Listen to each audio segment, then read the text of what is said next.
guys, welcome to my newest video for today. I know it feels like it's been forever since I last did a video, mostly because I think it's been, about a bit over a month since I last filmed, because I know I did my Funko Pop haul last month.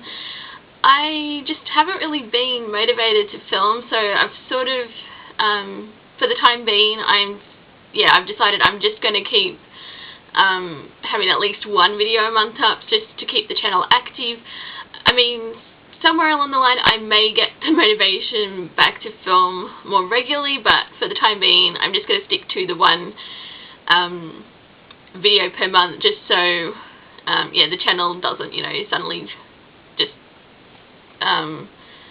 like I'm absent for a while. So there'll be at least one video a month, but I don't know if it'll ever get back to like putting videos out frequently, but we'll see. So for today's video I thought I would do a Tracy Talks TV. This is the third one that I've done, and basically this is just me talking about the TV shows that I've watched since my last one, which I did back in January. So there's quite a few TV shows in here, which I'm sure you're not surprised about, so I'm just going to get straight into it. And the first TV show that I have to talk about is Galavant Season 2. I rewatched the first season in my last Tracy Talks TV, and I rewatched Season 2 because it's very easy just to watch it in one day, because there was 10 episodes in this season, but they're like half hour, so it's very easy just to put it on and binge the season in one day.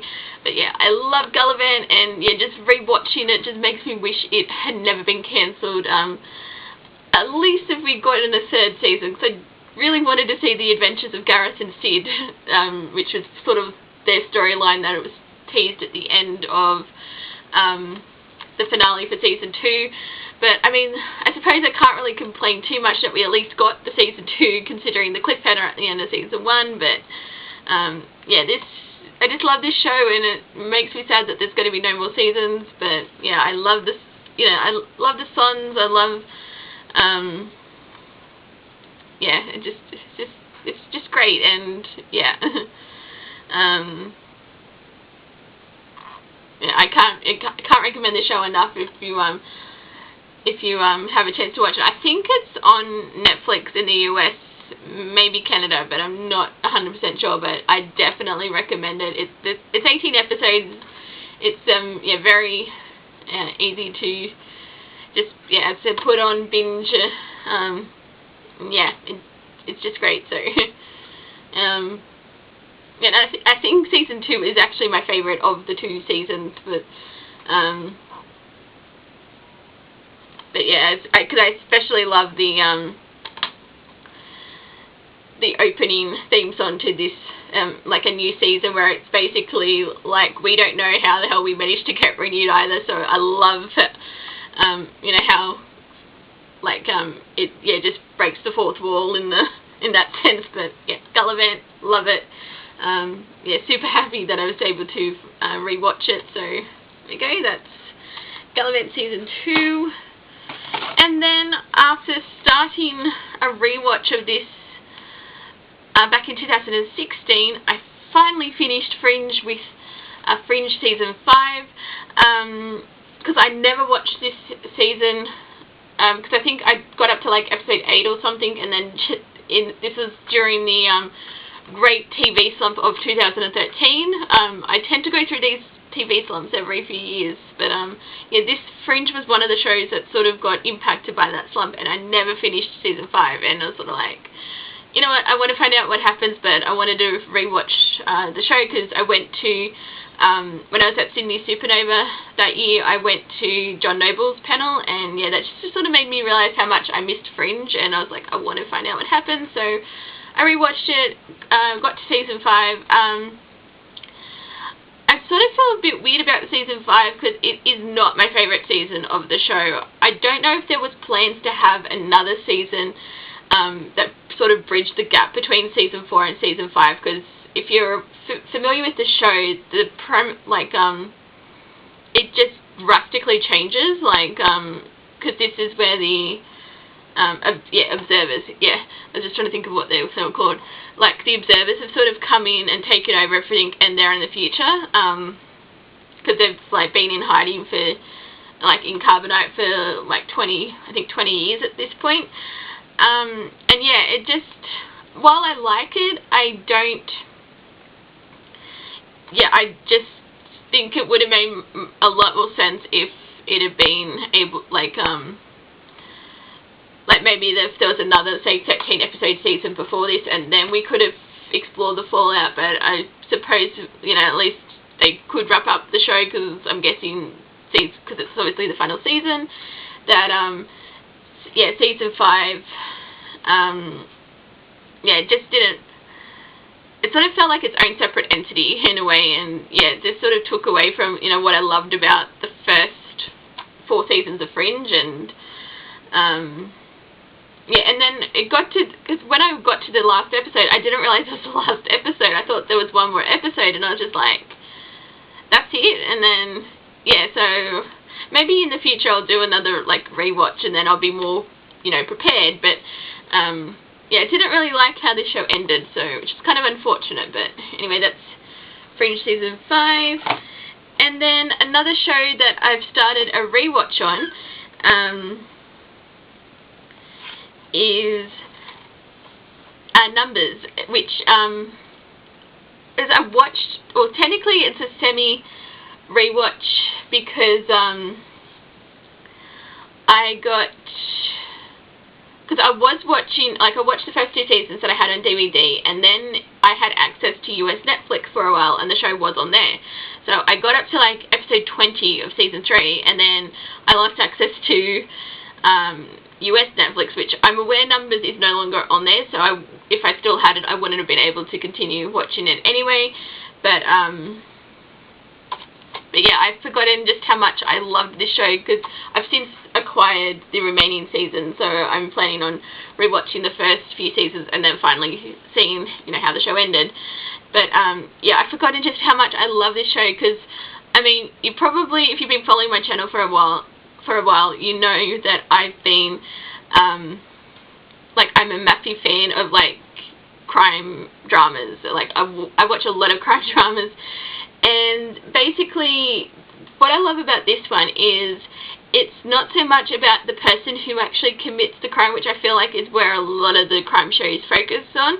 It's about the solving of the crimes, and that's sort of what I love about like this show, because it's sort of, you've got like, because you've got, like, the 2 brothers, like, one's with the FBI, and then he's got a like a younger brother who's like this mathematical genius, and he actually like consults for the FBI, but he solves cases using, like, numbers, like, you know, maths, which, yeah, I know it doesn't sound all that interesting, and coming from someone who absolutely hates maths, like, it's one of my worst subjects, I love this show. And yeah, I love the dynamic between the 2 brothers, and I love, you know, the relationship with their father, and yeah, and it's just, yeah, it's just so interesting seeing how they solve, like, are able to solve crimes, but using, like, maths and that. So yeah, I'm definitely excited to finally finish off this season, like the rest of the series. So yeah,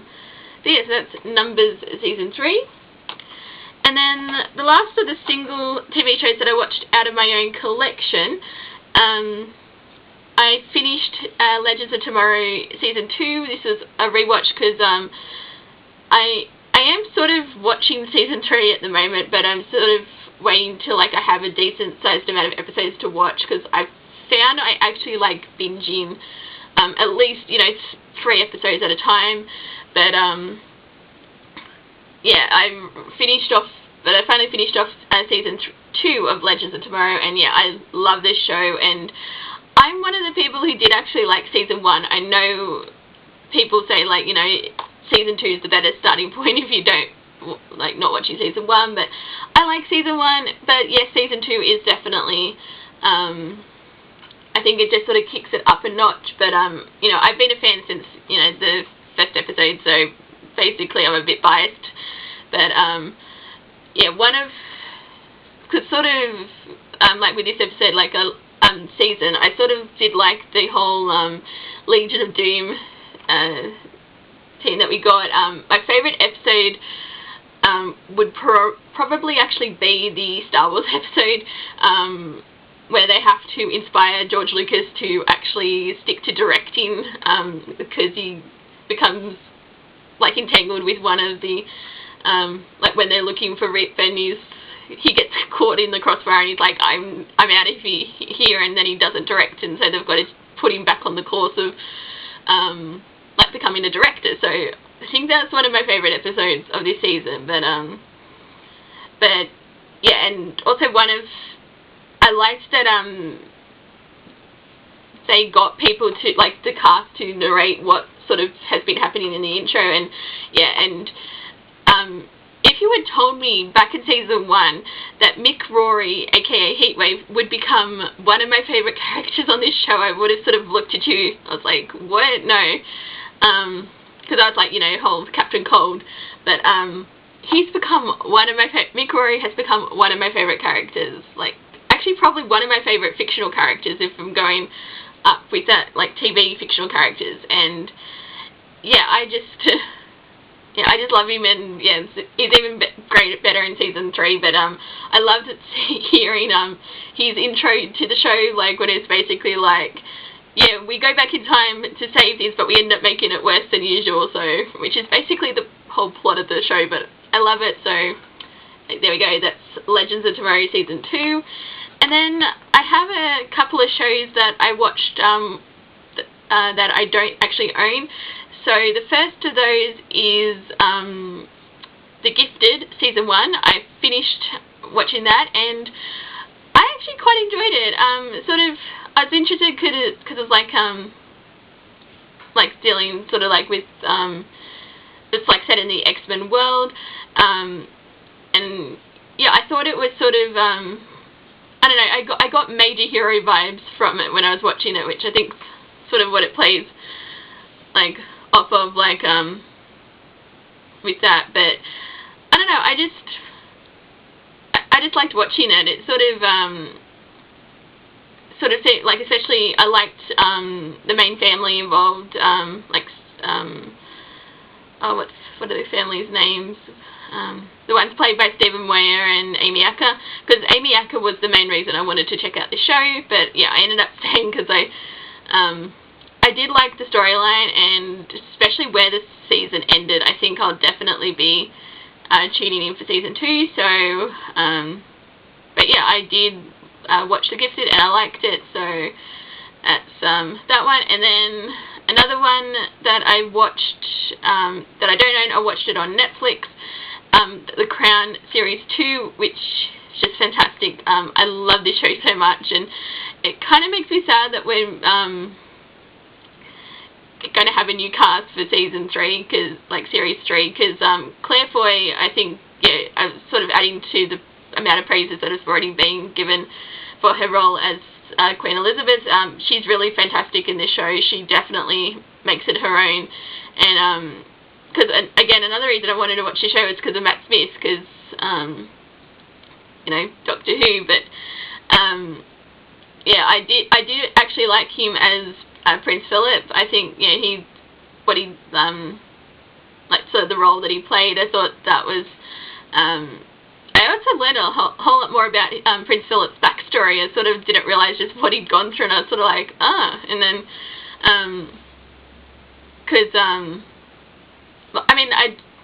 because I suppose, like, prior to the show, like, I mean, I'm interested in the royal family. Like, I wouldn't really call myself like you know, a monarchist or anything like that, but I am interested in the royal family, and I do like the royal family. So, but I sort of was very indifferent to Prince Philip, I guess. But yeah, sort of, it's especially, I think it was episode 9 of series 2, like that sort of brought it into him into a whole new light, I think, for me. And I was just like, like that sort of explains a lot, and yeah, it actually, it made me feel sorry for him. So but overall, like series 2, I thought, yeah, it was just, you know, just fantastic. And I sort of liked sort of seeing like this different because obviously the first season was about her stepping up from her father and becoming queen, and now this one she sort of had like quite a few different incidents happening, like just like throughout the 50s, and it's just sort of how she dealt with them. And then she's it was also like sort of, I guess, the starting point where there's some people who were becoming like turning against the crown, and especially like with the I think like the parliament was getting more hostile towards her, and yeah, she had like, it's just definitely interesting sort of seeing it from the first season to the second season. And I'm definitely interested in seeing where Series 3 goes, especially like who's playing it's Olivia Colman, I'm pretty sure, is going to be playing Queen Elizabeth in Series 3 and 4, so I'm still going to be watching the show because I want to see sort of, you know, how they take like these different eras and tell the story of the royal family. But yeah, but I did watch Series 2, and yeah, it's fantastic, so definitely recommend that show. And then the last show that I have to talk about is Red Dwarf Series 3 through to Series 12. I finished my rewatch of Red Dwarf because I like to do a rewatch every couple of years, just because it's, again, a very easy show to binge. And also, while I'd seen, obviously I've seen like 3 to 8 and Back to Earth like a bunch of times in my rewatches. The newer seasons I haven't seen as much, and Series 12 was actually a first time viewing for me because I didn't watch it as it aired, and I will say out of the latest batch of seasons that have come out, it's not my favourite. There were some moments I did like, but overall and I did actually like the finale with Dimension Hopping Rimmer. I loved that whole thing where he was trying to find a reality where he like wasn't a loser. But yeah, I think I'd obviously have to give it another like rewatch, which won't be for another couple of years. But like over time, I think I will come to appreciate this series, but it's not my favourite compared. Well, actually, out of the newer batch, I'd say Series 11 is actually my favourite, but like, yeah, I didn't dislike it, but I just, yeah, it's not my favourite series. And then I actually think, while I don't 100% love it, Back to Earth grows on me each time I watch it, because there's actually quite a few funny moments in here, but I think it's because it wasn't filmed in front of a live studio audience, it loses a bit of its impact, like, because I think, yeah, I don't know, I think it works as a live audience, but yeah, it's fine, but as I said, it's growing on me, so I think, yeah, it's not my favourite, but yeah, and then, of course, you have, Series 3 to 8, basically 3 to 6 are part of the golden era for this show. It's just amazing, just stuff, like the quality of episodes in here, particularly in Series 4, where Crichton becomes human, and the whole Polaroid scene. If you've watched the show, you will know the scene I'm talking about. It's one of my all-time favourite scenes in the show, so that's sort of great going back to seeing that one. But yeah, 7, yeah, I really don't like Series 7 as much. I think it's mostly because Rimmer left, and Rimmer's actually probably okay, Holly from Series 1 and 2 is my probably all-time favourite character. And then I think it would go Rimmer, actually. Rimmer is one of my favourite characters on the show, and I think when he left, I didn't like the change in dynamic, especially when they brought in Chikansky, or Dave's love interest. I think it just ruined the dynamic, and, you know, I say that as a woman, because they probably saw a chance to add in a female to the cast, because, you know, this is before the whole, for it's become popular to do that. but yeah, I don't know, I just don't think it worked, and I really hate the Crichton's jealousy storyline. It just does not, it just annoys me, basically, and I think it ruins a bit of the character with how jealous and possessive he was, and yeah, I didn't really like that aspect of him, but yeah, it just, I don't know, I think Series 8 is a bit of an improvement. Like, there's a lot more moments in Series 8 that I like, but Series 7 and 8 are just okay, like, but it's, like, when compared to, you know, how brilliant 1 to 6 is, but, anyway, that's, basically, I think all I really say about, my thoughts on the show, since I think I've talked about it quite a few times, but yeah, so that is it for this video. It feels a bit weird, actually, being filming again, because it's been, as I said, it's been over like a month since I last sat down and talked to the camera, but yeah, I think that's basically it. So I'm just going to stop it here, and thank you guys for watching, and until my next video, I will see you guys next time. Bye!